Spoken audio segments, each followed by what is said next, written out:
Hey, Dror. Thank you for joining us. We'll dive right in because we feel like there are many reasons to be pessimistic about Israeli high tech right now. We're hearing that investors have stopped funding, that startups are struggling to raise money for new rounds. Is this accurate? Is the Israeli high tech sector in crisis? Well, Israeli high-tech is in a kind of perfect storm. And what do I mean by that? Since mid 2022, there is a global sharp decline in investments in the tech industry because of global macroeconomics, which obviously immediately impacted also the Israeli high-tech.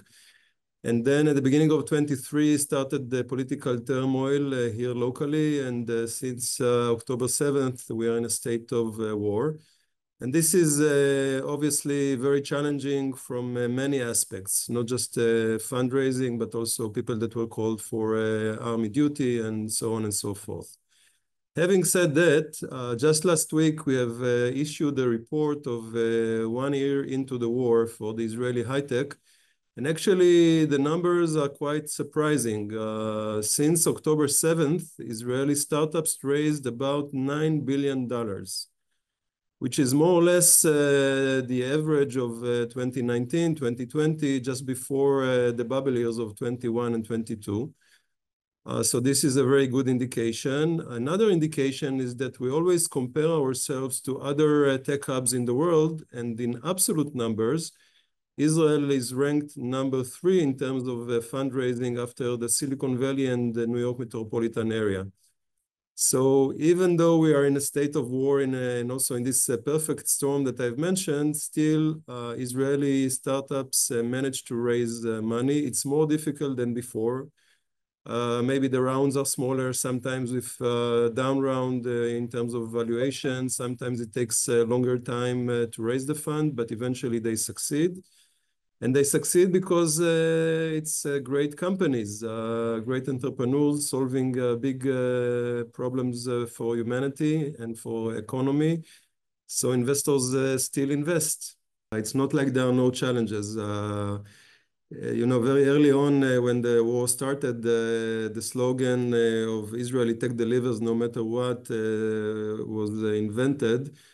To say that we all understand that there are many challenges today, but still I think that all the stakeholders of the Israeli ecosystem understand that they must continue and deliver. They must be very creative and find the solutions for all these challenges, because eventually Israeli high-tech is not a standalone ecosystem. It's very much connected to the global industry. The investors are foreign, the customers are from the global markets, partners all around the world, and they have sympathy for the situation of Israel. But at the end of the day, it's business relationships, and we need to continue and deliver. And I can tell you, after probably having many hundreds of conversations with entrepreneurs and executives in the Israeli high-tech, all of them well understand that they need to find the solutions and continue to deliver. It's often said that much of Israel's innovation has come from military needs. And then later it turns into civilian developments. Do you see any opportunities emerging from the current conflict? I agree that, as was said, I think already 2,000 years ago, necessity is the mother of all inventions. And it's true that Israel is situated in a place, in an hostile environment, on the verge of the desert, and we had to invent in order to survive here. So definitely the military needs were part of the reason, but the same token, we also had to invent ways to produce water and to cultivate agriculture in the desert. So there were many reasons for Israeli invention and innovation and technology. And it's true that we are very successful in cyber, but we are also very successful in food tech and water tech and many other sectors of technology. Now, having said that, I do believe that the war is an opportunity. And the reason it is an opportunity is because many people were drawn out of their comfort zone. they were called to army duty, and people that were not called to army duty volunteered in different programs to assist the people that had to be evacuated and so forth.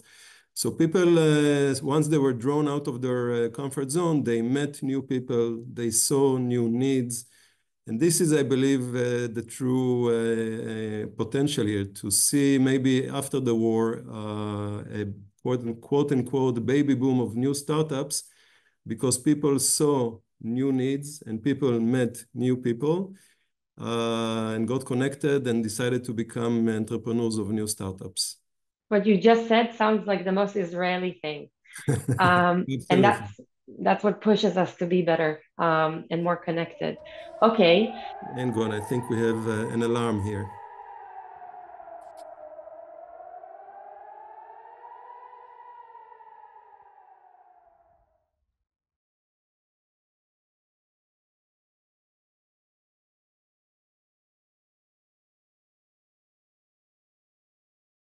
Wow. Okay.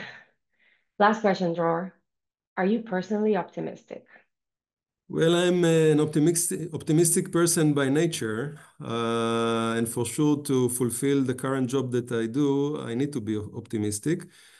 But you know, looking at things in perspective since October 7th and see the resilience of the people of Israel and the resilience of the economy of Israel, make one optimistic. You know, we are coping with gigantic challenges, and we cope well so far, even though it's very painful. So this gives me a reason to be optimistic.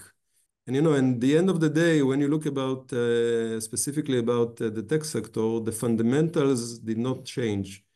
We still have amazing entrepreneurs in Israel that their eyes blink when you give them an impossible problem to solve. We have great researchers. We have a very sophisticated investors community, and those fundamentals did not go anywhere. They are still here. And this is why I believe that Israeli tech will come stronger out of this downturn. Thank you very much, Dror, for sharing your thoughts with us. Sure. Good luck with the conference.